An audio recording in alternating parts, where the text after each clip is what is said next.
हम लहरें बिछाए बैठे हैं बरसों से महीनों से। एक बार तो आओ तैर के तुम, हम साहिल रखते हैं। लहरों की तरह बह जाते हो, उतरो तो सफीनों से।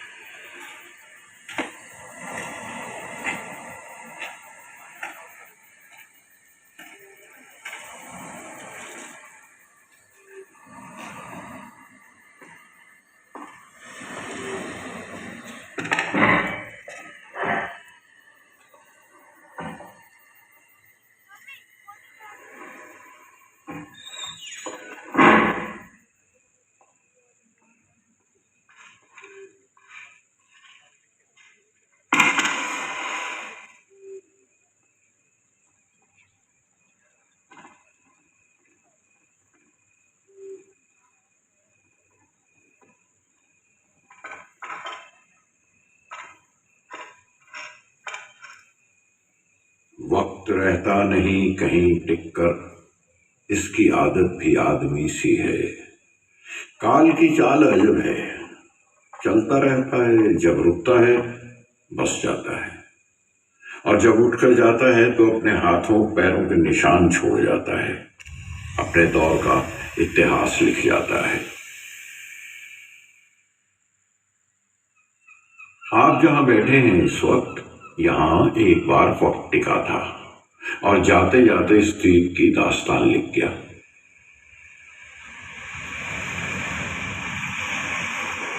अंडमान की पूर्वी दिशा की जानिब पड़ा हुआ ये छोटा सा द्वीप सदियों तक गुमनाम रहा, कहीं कोई जिक्र नहीं। सन 672 में एक चीनी बुद्ध भिक्षु के सफरनामे में द्वीपों का जिक्र मिलता है, लेकिन इस अकेले जजीरे का द्वीप का नहीं।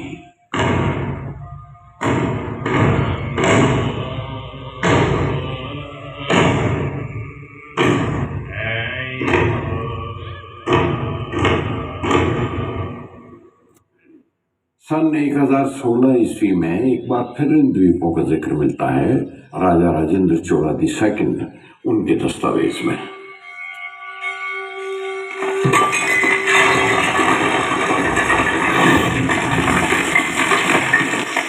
उसके बाद भी वक्तन फवक्तन कहीं कहीं पुर्तगाली, डच, चीनी, फ्रांसीसी और डैनिश यात्रियों ने इन जजीरों का जिक्र किया है। उनके मुताबिक अंडमान में कदीम युगों के यानी प्राचीन काल में निग्रितो नस्ल के लोग रहते थे, खतरनाक भी थे और खूंखार भी। और निकोबार के जजीरों पर मंगोल कबीलों के लोग बसे हुए थे।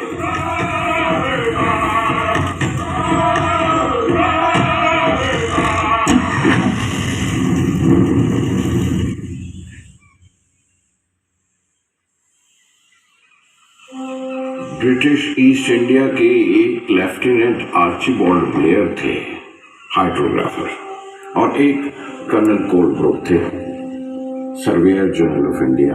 इन दोनों ने निकोबार और अंडमान के द्वीपों का मुआयना किया।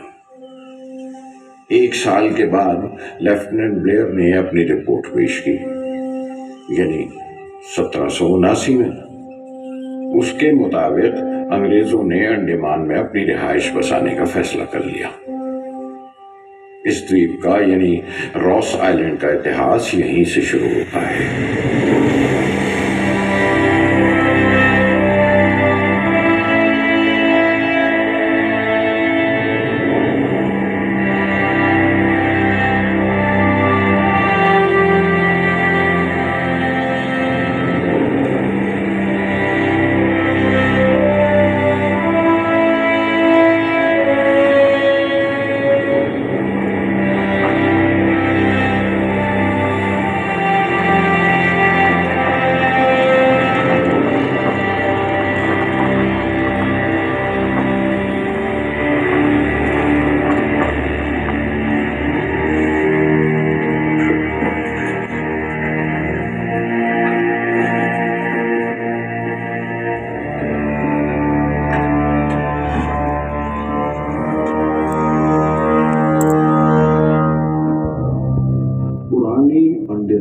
पुर्तगाल में इसका नाम चोंगे की बूंद था, लेकिन 18वीं सदी में एक British marine surveyor Daniel Ross के नाम पर इसका नाम रॉस आइलैंड रख दिया गया।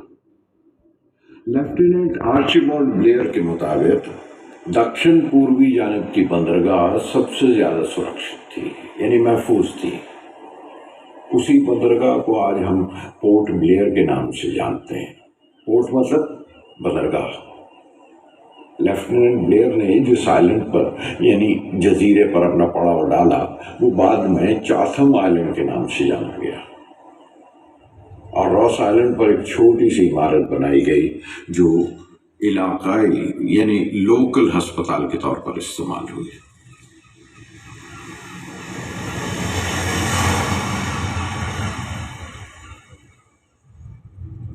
सन 1793 में एक और बड़ी तब्दीली हुई। यहाँ के रहने वाले तमाम बाशिंदों को ग्रेटर अंडमान के उत्तर पूर्वी तरफ ले जाया गया। कुल 550 नागरिक थे और कोई 270 कैदी थे। वहाँ के बेहतर मौसम का ख्याल करते हुए सोचा गया कि उसे एक फौजी छावनी बना दिया जाए। नाम रखा गया पोर्ट कॉर्नवालिस। लेकिन ये फैसला भी अंग्रेज को रास न आया। बीमारियों ने यहां भी पीछा न छोड़ा और भारी तादाद में मौतें होने की वजह से ये बंदरगाह, ये सेटलमेंट भी उन्हें छोड़नी पड़ी।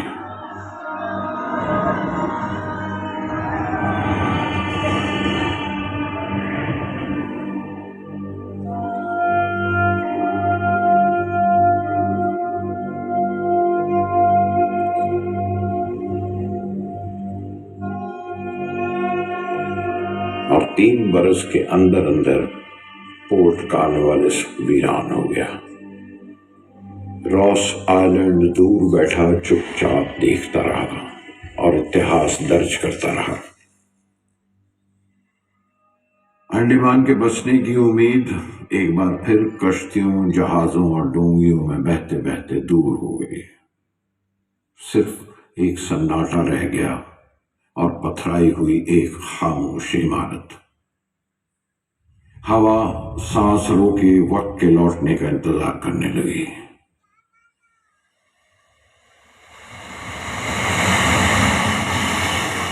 छह लंबी दहाइयां बीत गईं, वक्त नहीं लौटा।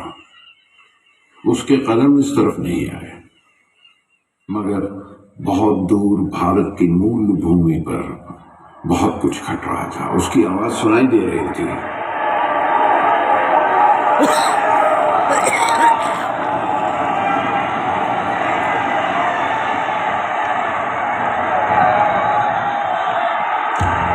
British east India company Hindustan में जायज नाजायज हर तरीके से राजाओं रियासतों पर अपना कब्जा जमाने की कोशिश कर रही थी, मगर देशभक्ति का जज्बा जाग गया था। फौजों, लश्करों और सिपाहियों में बेचैनी फैल रही थी। हर तरफ एक गुबार था, धुआं था, बस एक चिंगारी की जरूरत थी और इनकलाब की आग भड़क उठने को तैयार थी। अचानक 11 मई 1857 के दिन एक चिंगारी नमूदार हुई। उसका नाम था सिपाही मंगल पांडे। अरे कब तक चुपचाप सहते रहेंगे? इन गोरों की गुलामी करते रहेंगे? कब तक? हम सिपाही हैं, सिपाही, और अपने धर्म के लिए भी ना लड़ सके तो धिक्कार है। कैसी बातें कर रहे हो मंगल? अरे सही कह रहे हैं हम। ये जो नया राइफल ले आए हैं, इसमें जो कारतूस है उसे दांत से काटना पड़ता है, दांत से। जानते हैं इस कारतूस में क्या है? चर्बी, गाय की चर्बी, सूअर की चर्बी। गाय जो हम हिंदुओं के लिए मां समान है और सूअर जो हमारे मुसलमान भाइयों के लिए हराम। ये गोरे हमसे हमारा सुख छीने, मान छीने, और अब ये हमारे धर्म को भी भ्रष्ट करने चले और हम हाथ पे हाथ धरे देखते रहेंगे। अरे अगर जरा भी लाज बची है तो उठा लो हथियार और खदेड़ दो इन गोरों को हमारी जमीन से। हल्ला बोल, हल्ला बोल।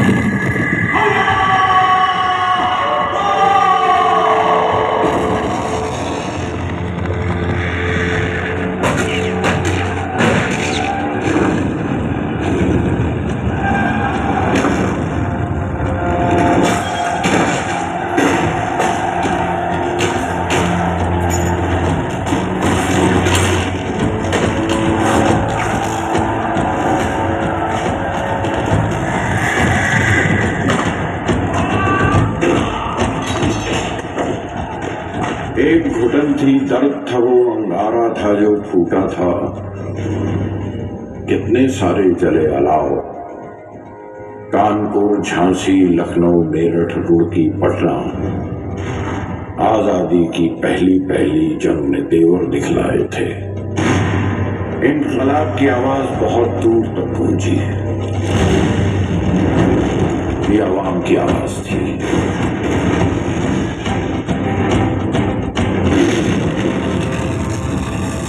हिंदुस्तानियों का नारा था, लेकिन उनके सामने रहनुमाई के लिए ना कोई नीति थी, ना नेता था, न बादशाह था। हिंदुस्तान का आखिरी बादशाह बहादुर शाह जफर भी अंग्रेजों के हाथों गिरफ्तार हो गया। आजादी की पहली कोशिश अपनी जंग हार गई। 1857 के आखिर तक अंग्रेजों ने ज्यादातर रियासतों पर अपना कब्जा जमा लिया और सैकड़ों इनकलाबियों को बागी कह के मौत के घाट उतार दिया।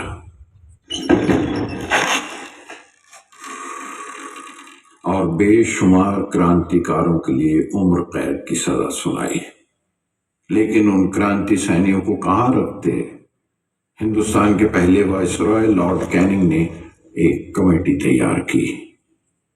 इन कैदियों की तो हम ऐसी खौफनाक मिसाल बनाएंगे कि आइंदा ये लोग बगावत का सपना भी देखने की हिम्मत नहीं करेंगे। लेकिन मालूम, इतने सारे कैदियों को पीनल कॉलोनी प्लेफेयर, इन मुजरिमों के लिए हम एक पीनल कॉलोनी बसाएंगे, मूल भूमि से बहुत दूर, जहां ये दूसरे हिंदुस्तानियों को बगावत के सपने न दिखा सके, जहां हम इन्हें इनके जुनून के साथ दफन कर सके। मालूम, अंडमान ऐसी पीनल कॉलोनी के लिए बिल्कुल सही रहेगा। इन दूर दराज के द्वीपों से भाग निकलना नामुमकिन है, और अगर भागे भी तो वहां के खूनखार आदिवासियों का शिकार बन जाएंगे। एक्सीलेंट, अंडमान ठीक रहेगा। मुझे जल्द से जल्द रिपोर्ट चाहिए प्लेफेयर। यस मालूम। और इस तरह वक्त दोबारा रॉस आइलैंड पर लौटा, हारा हुआ, चोट खाया हुआ, और हिंदुस्तानी कैदियों के लिए काला पानी कहलाया। और हिंदुस्तान से इतना दूर था कि ना कोई पहुंच सके और ना किसी की आवाज सुनाई दे। आजादी के आंदोलन की भी नहीं। 8 दिसंबर 1857 इन जजीरों का जायजा लिया गया। 15 जनवरी 1858 अंग्रेजी सरकार को रिपोर्ट पेश की गई और 22 जनवरी अंग्रेजों का यूनियन जैक लहराया गया और यूं अंडमान पर अंग्रेजों की हुकूमत कायम हो गई।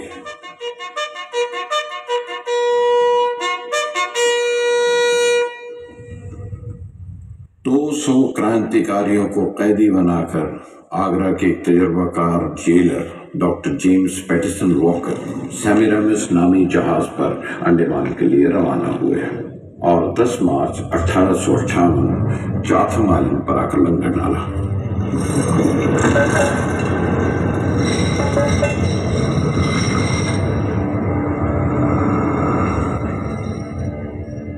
दस मार्च का दिन आज भी अंडमान सेटलमेंट डे के नाम से याद किया जाता है। एक रात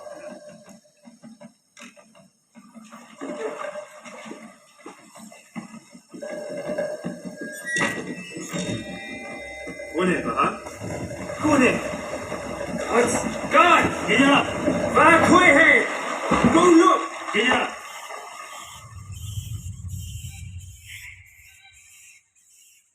चाथम द्वीप अंडमान की मूल भूमि के बहुत करीब था। वहां के आदिवासी कभी भी उस तरफ तैर के आ जा सकते थे। तजुर्बाकार जेलर डॉक्टर वॉकर ने तय किया कि उन्हें अपना मरकजी दफ्तर यानी सेंट्रल ऑफिस यहां से 2.5 मील दूर रॉस आइलैंड पर बनाना चाहिए। इन 60 सालों में रॉस आइलैंड की जटाएं लंबी और घनी हो चुकी थी।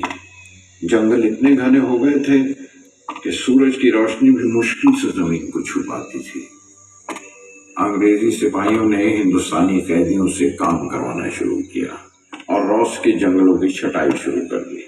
वही हाथ जिन्होंने अंग्रेजों के खिलाफ बंदूकें और कलम उठाई थी, अब उन्हीं के कोड़ों के नीचे कुल्हाड़ियां चला रहे थे, पेड़ों की जड़ें काट रहे थे। आजादी की जंग अब गुलामी की कैद बन चुकी थी।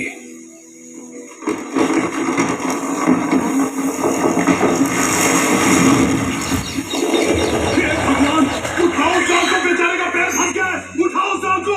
क्या बात है? उसका पाँव डाल के नीचे आ गया साहब। डाल को नहीं हटा तो बेचारा मर जाएगा। भाइयों आओ मदद करो। उठाओ उठाओ। जिंदगी मौत से कम नहीं थी, लेकिन जिसने भागने की कोशिश की उसे मार दिया गया या मौत की सजा सुना दी गई, जैसा कि कैदी नंबर 61 नारायण के साथ हुआ। हर तरफ मौत ही का मंजर था।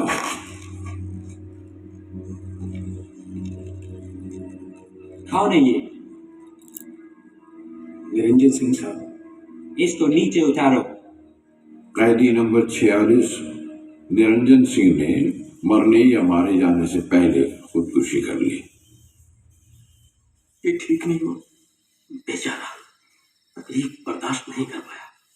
हम भी मर जाएंगे इसी तरह निरंजन के। नहीं, मैं नहीं मरूंगा। हम नहीं मरेंगे। हिम्मत मत हारो। भूल गए शपथ ली थी हमने अपनी मातृभूमि के लिए लड़ने की। ये भी तो एक तरह की लड़ाई है, आजादी की। तुम ठीक कह रहे हो। हमें हिम्मत नहीं हारनी चाहिए। जो गोलियों और फांसी से बच गए वो मलेरिया, पेचिश और निमोनिया जैसी बीमारी से मारे गए। दवा दारू और इलाज के साधन कम नहीं, नदारत थे। तजर्बाकार जेलर डॉक्टर वॉकर भी कैदियों पर जुल्म करने का कोई मौका नहीं छोड़ते थे। कैदियों को जोड़ियों में हथकड़ियां पहना दी जाती थी। बहुत खतरनाक हुआ तो पांव की बेड़ियों में लोहे की पट्टी डाल दी जाती थी ताकि हिलजुल भी न सके। लोहे की जंजीरें भी कट सकती हैं, लेकिन आजादी के जज्बे और फौलादी इरादे किसी आरी से नहीं कटते। 18 मार्च 1858 कैदियों का एक दल अपनी ही बनाई हुई कश्ती में फरार हो गया। फिर 23 मार्च को 11 और 23 अप्रैल को 91 कैदी समंदर के रास्ते से फरार हो गए। ये सिलसिला जारी रहा। अरे मशाल बुझा दो, वो देख लेगा। धीरे से उठाओ बेड़े को। रुको! जल्दी जल्दी। रुक जाओ, मैं तो गोली चला दूंगा। जल्दी करो।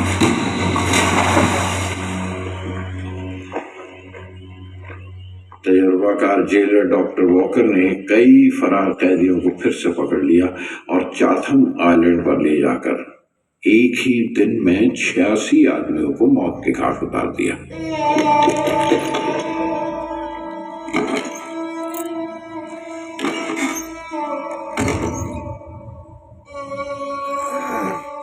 जीने की हर कोशिश का अंत मौत ही थी।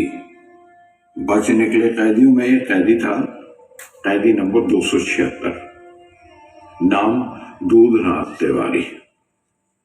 किसी जमाने में बंगाल रेजिमेंट का सिपाही था, लेकिन आजादी की लहर उठी तो इनकलाबियों में शामिल हो गया।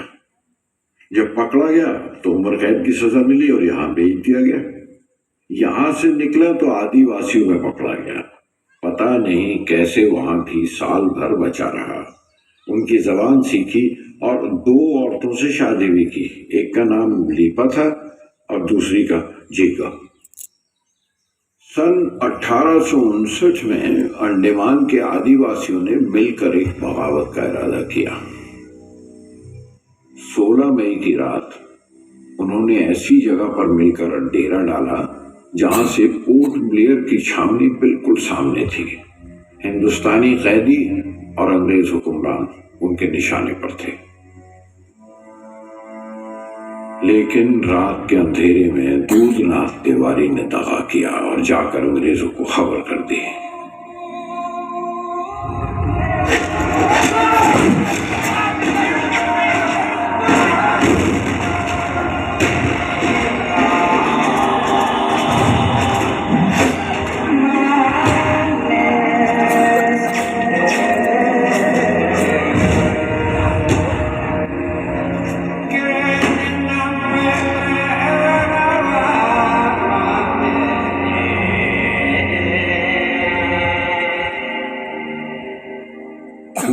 आदिवासियों की जंग थी अपनी भूमि की आजादी के लिए,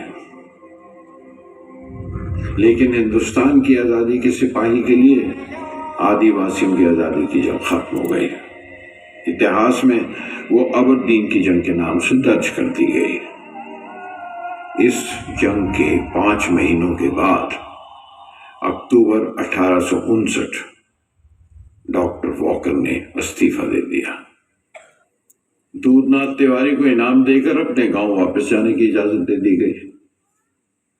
डॉक्टर वॉकर के जाने के बाद रॉस आइलैंड पर बहुत तब्दीलियां हुई। नए सुपरिटेंडेंट कर्नल हॉटन और एम.वी. पोर्टमैन ने आदिवासियों के साथ रखरखाव का सलूक शुरू किया और उनके लिए यहाँ पर एक एंडोमेनिज होम स्थापित किया। वहां के दस्तावेज से पता चलता है 1870 तक बेशुमार आदिवासी बेशुमार बीमारियों की वजह से हलाक होते रहे और कई कबीले तो बिल्कुल खत्म हो गए, मिट गए।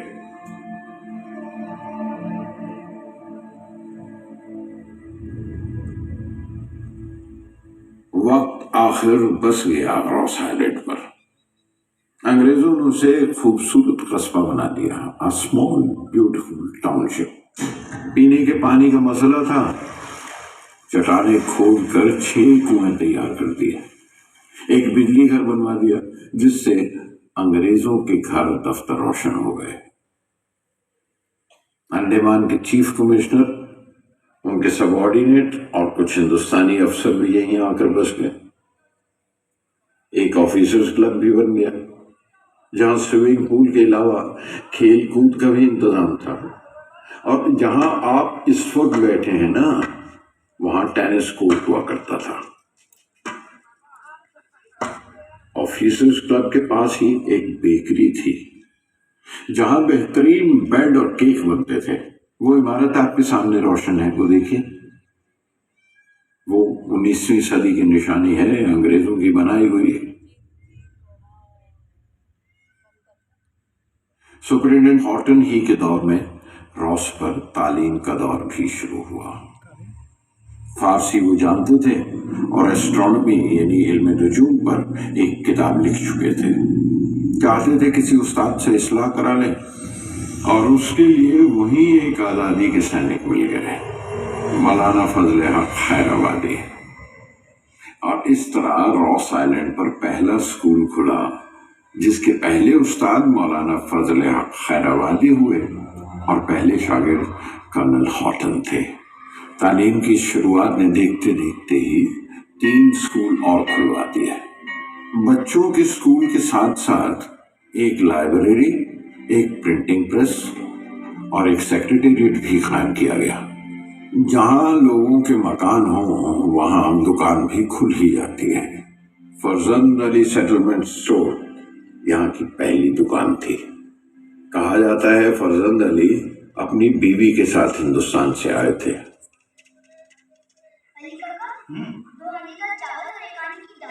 जरूर बेटा। आदाब है रजी बाबू। नमस्कार नमस्कार, सब खैरियत? हाँ। अच्छा सुनिए, कल आपकी दुकान पर कुछ हंगामा हुआ था। अब क्या बताएं, वो अरब जहाज के नाविकों और छावनी के सैनिकों में झड़प और उन्हें रोकने की कोशिश में मैं गया। तो अब ये इतवार को दुकानें बंद रखने के फरमान पर संजीदगी से गौर किया जाए। हाँ, कुछ दिनों से बातें तो चल रही, ठीक भी है, हमें भी एक दिन की छुट्टी मिल जाएगी। हाँ हाँ। अली काका, हाँ, एक बात बताओ, किसी से कहोगे तो नहीं? किसी से नहीं कहूँगा। बताओ क्या बात है? वो डॉक्टर अंकल है ना, उनके बाबा को खरगोश का खून दिया, जिसके बाबा झट से ठीक हो गए, है ना बाबा? वो हमेशा पकड़ के बोले थे। बिल्कुल गलत। मैं तो डॉक्टर सिम्पसन की अंग्रेजी दवाइयों से ठीक हुआ हूँ। किंतु बाबा, आग में बिन गुनाह दाल चावल लो और ढक लो, माँ तुम्हारी राह देख रही होगी। बेटा ये लो, मिठाई भी ले लेना। ठीक है बाबा। ये बच्चे भी ना, पता नहीं इनके दिमाग में कहाँ से वो जुलूल बातें आ जाती है। फरजंद अली के अलावा दाऊद जान शाह की भी काफी बड़ी दुकान थी। अपाल स्वामी एंड सन्स फौज के ठेकेदार थे। एक नबी बख्श थे, उनकी दर्जी की दुकान थी।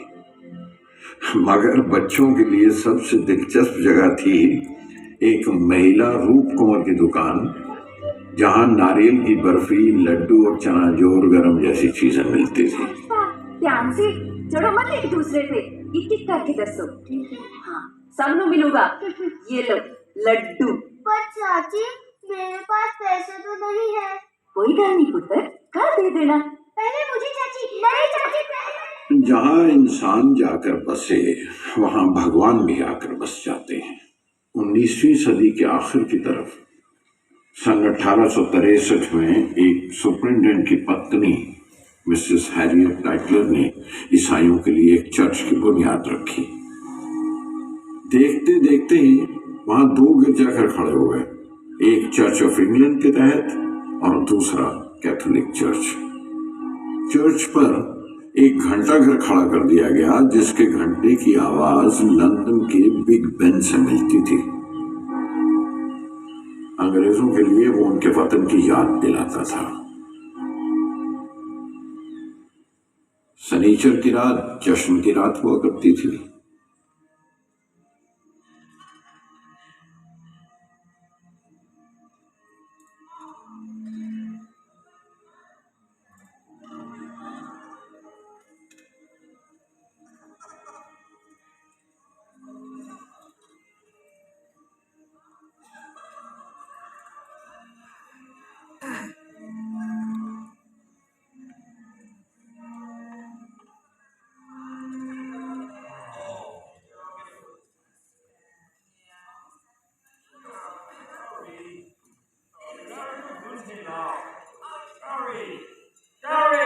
और इस जजीरे पर सबसे अहम शख्स जो था उसका नाम गौरी था और वो यहाँ के बिजली घर का इंचार्ज था।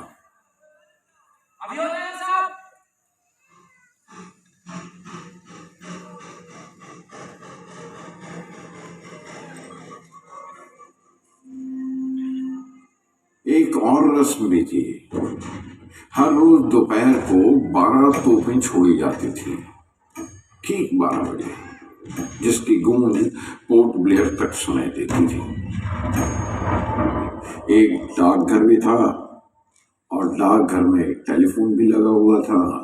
हर हफ्ते जब जहाज से अंग्रेजों की डाक आती थी तो डाकिए का फर्ज होता था कि वो फोन से उन अफसरों को इत्तला करे। शुरू हो जाएगा।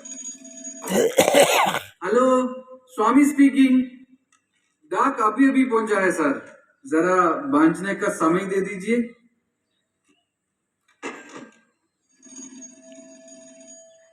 Hello, Swami here. Swami, officer Stuart बोल रहा हूँ। क्या मेरी चिट्ठी आई? आई एम सॉरी सर, आज आपकी कोई चिट्ठी नहीं है। क्यों स्वामी? क्यों?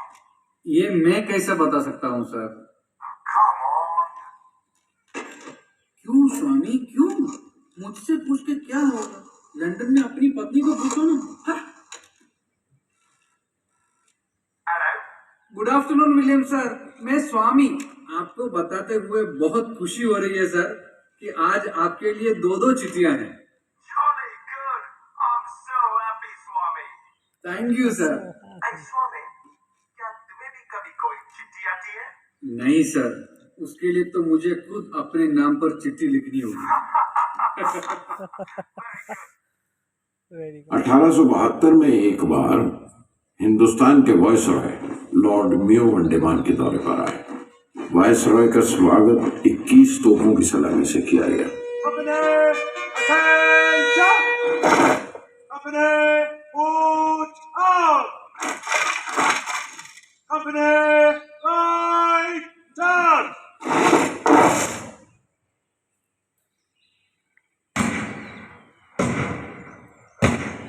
तोपों की ये गूंज शेर अली नामी एक पठान कैदी ने भी सुनी, जो किसी जमाने में नॉर्थ वेस्ट फ्रंटियर की घुड़सवार पुलिस का सिपाही था।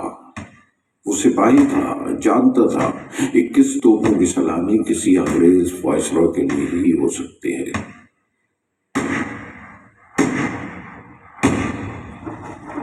लॉर्ड म्यो जब हैरियट माउंट पर दौरा करने के लिए पहुंचे तो शेर अली अपने मौके की ताड़ में था। जब सूरज ढल रहा था और लॉर्ड म्यो वापस जाने के लिए अपनी कश्ती पर सवार हो रहे थे तो अपने पीछे एक शोर सुनकर रुक गए। बस वही लम्हा था जिसकी शेर अली को तलाश थी। एक चीते की तरह वो उन पर लपका और देखते देखते ही खंजर उनकी पीठ में घोंप दिया। शेर अली ने 2 वार किए और लौंडियों ने वही दम तोड़ दिया। पहरेदारों ने पकड़ लिया उसे और जब ये हत्या करने की वजह पूछी तो उसने जवाब दिया, खुदा का हुक्म था। पूछा, तुम्हारे साथ और कौन शरीक है? मेरे साथ कोई बंदा शरीक नहीं था, सिर्फ मैं था और मेरा अल्लाह। शेर अली को बाद में वाइपर आइलैंड पर फांसी दे दी गई। शेर अली जो इंडस्ट्री के मेरे को रोस्तू रहने की जगह थी, पीनल सेटलमेंट की राजधानी थी अंग्रेजों के लिए, लेकिन उनकी दिलचस्पी रॉस से ज्यादा वाइपर जेल और सेल्युलर जेल में थी, जो दूसरे किनारे पर तामीर हो रही थी। सेल्युलर जेल ही बिलाखिर काला पानी के नाम से मशहूर हुई, जहां हिंदुस्तान की आजादी के बड़े बड़े इनकलाबियों को कैद में रखा गया था। अफसोस इस बात का है कि जो लोग एक तरफ रॉस आइलैंड को पेरिस बनाना चाहते थे, दूसरी तरफ हिंदुस्तानियों पर जुल्म सितम ढाने के लिए ये जेल भी तैयार कर रहे थे। मगर उससे भी बड़ी बदकिस्मती इस बात की थी कि दोनों की तामीर उन्हीं कैदियों के हाथ से हो रही थी। दोनों इमारतों के गारे मिट्टी में उन्हीं का खून पसीना खुल रहा था। 1893 से शुरू होकर ये सेल्युलर जेल 1906 में तैयार हो गई।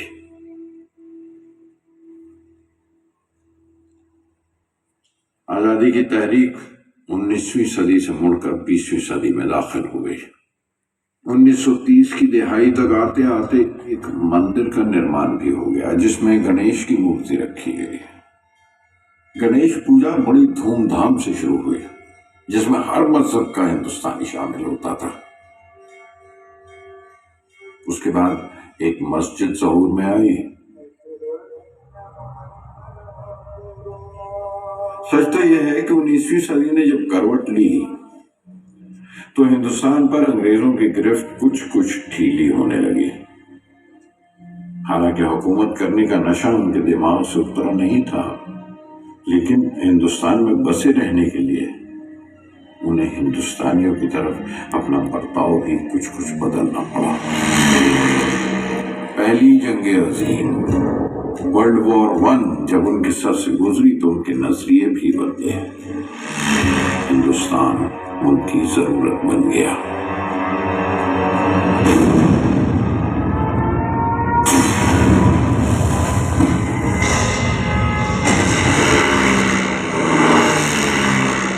उन्नीस में 1939 एक और आलमगीर जंग शुरू हो गई, द सेकेंड वर्ल्ड वॉर।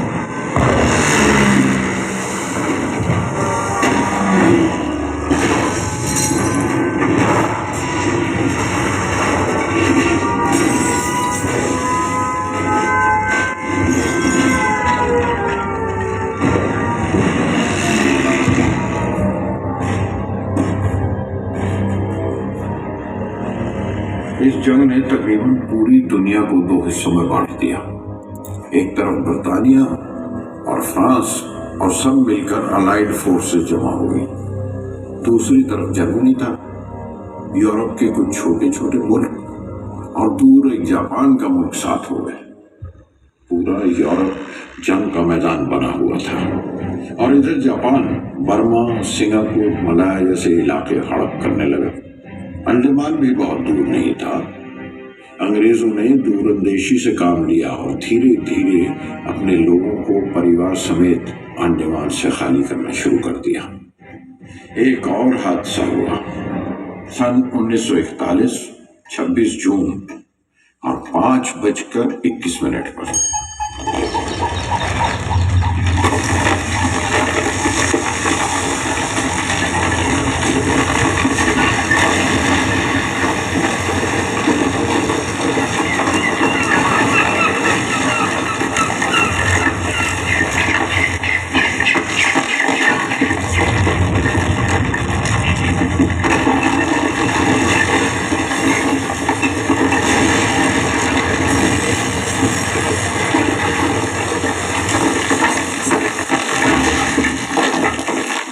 एक बहुत बड़े जल्जले ने रॉस आइलैंड को बीचों बीच ऐसे तोड़ा कि वो दो हिस्सों में कट गया। एक दरार पड़ गई, रॉस पर रहना नामुमकिन हो गया। ज्यादातर इमारतें जमींदोज हो गईं। रॉस पूरी तरह से खाली होने लगा, जैसे पन्ने से शब्द उड़ने लगते हैं। वक्त उठकर जा रहा था।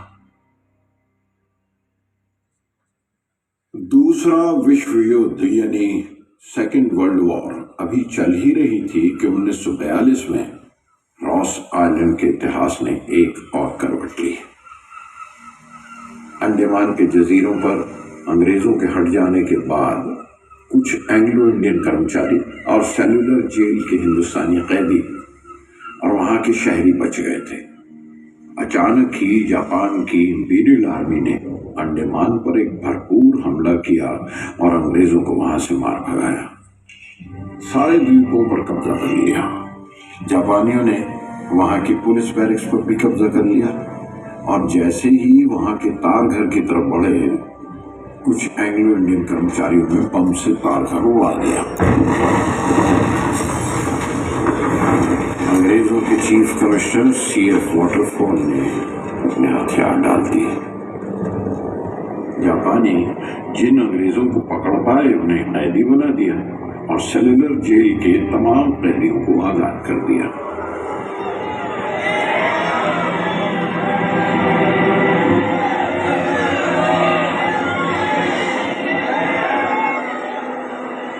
एक तरफ हिंदुस्तान में हिंदुस्तान छोड़ो की तहरीक जोर पकड़ रही थी। फिर से इनकलाब जिंदाबाद के नारे बुलंद हो रहे थे और दूसरी तरफ सुभाष चंद्र बोस जापानियों के साथ मिलकर हिंदुस्तान को आजाद कराने की कोशिश कर रहे थे। INA इंडियन नेशनल आर्मी यानी आजाद हिंद फौज के सिपाही अंडमान में जमा होने लगे।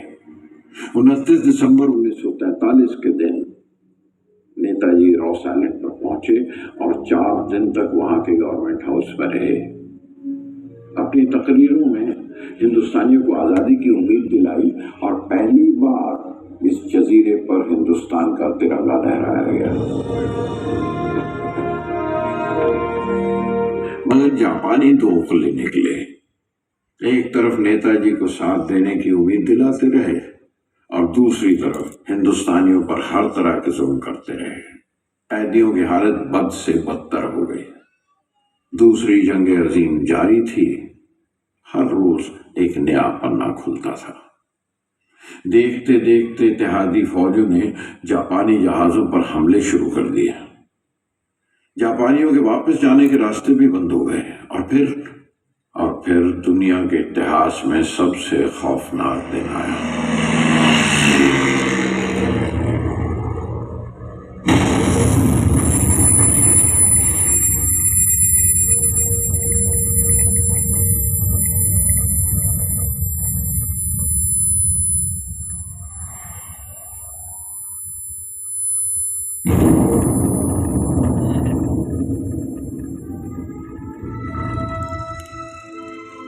अगस्त सन 1945 इत्तेहादियों ने जापान में हिरोशिमा और 9 अगस्त नागासाकी पर एटम बम गिरा दिया। पूरे विश्व पर एक सन्नाटा छा गया। जंग खत्म हो गई। 9 अक्टूबर 1945 के दिन ब्रिगेडियर J.A. सॉलोमन ने रॉस आइलैंड पर बचे कुछ जापानियों को युद्धबंदी बना लिया। अक्टूबर सन 1945 में 87 साल पुराना पीनल सेटलमेंट भी खत्म हो गया। 15 अगस्त सन 1947 का दिन भी बहुत करीब था।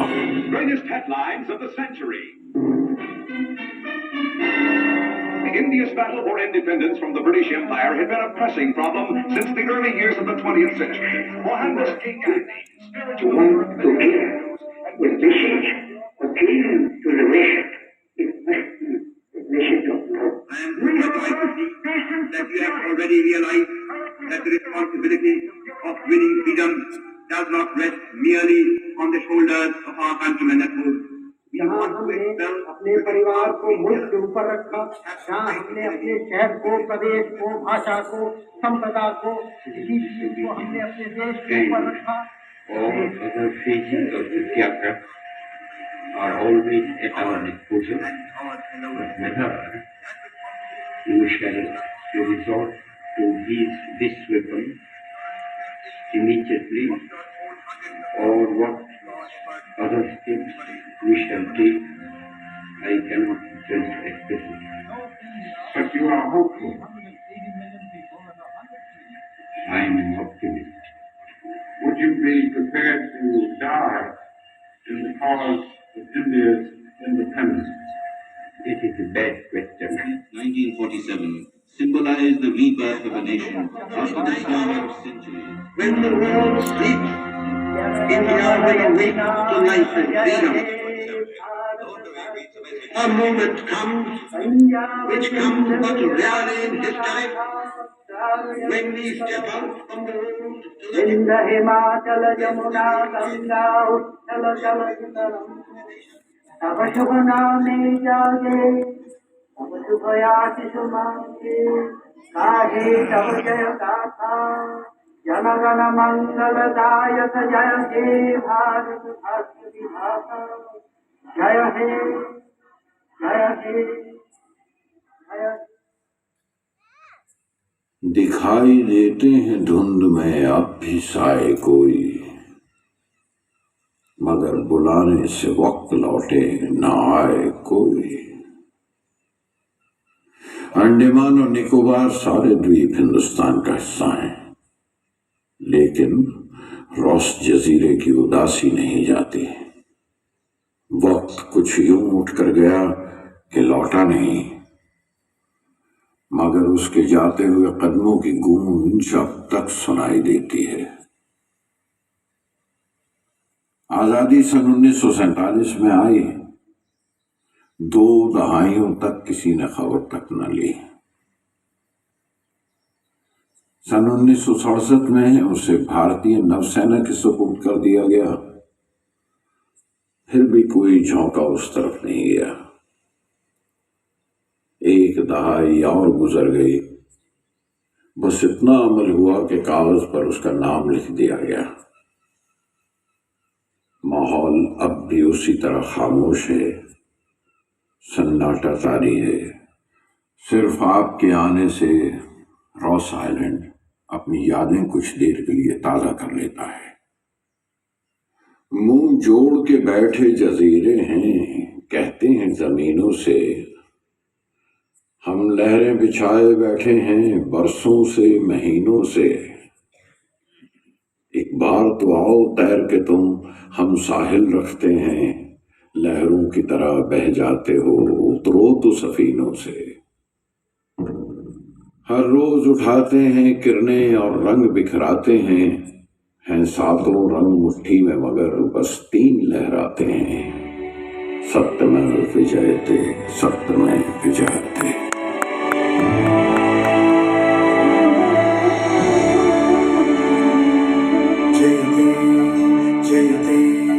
जयते जयते जयते जयते जयते जयते जयते जयते मुंह जोड़ के बैठे जजीरे हैं। जयते जयते जयते जयते जयते मुंह जोड़ के बैठे जजीरे हैं, कहते हैं जमीनों से। मुंह जोड़ के बैठे जजीरे हैं, कहते हैं जमीनों से। हम लहरें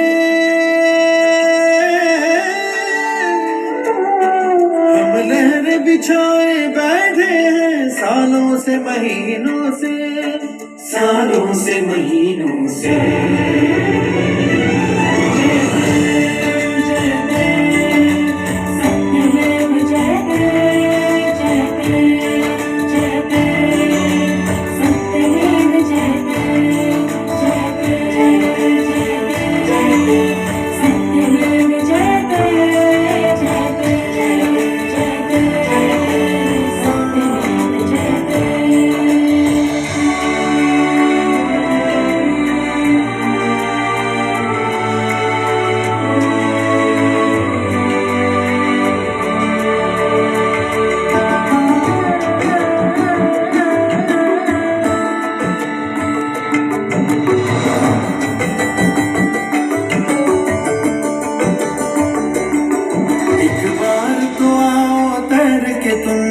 साहिल रखते हैं, हम साहिल रखते हैं। लहरों की तरह बह जाते हो, लहरों की तरह बह जाते हो, उतरो तो सफीनों से, उतरो तो सफीनों से।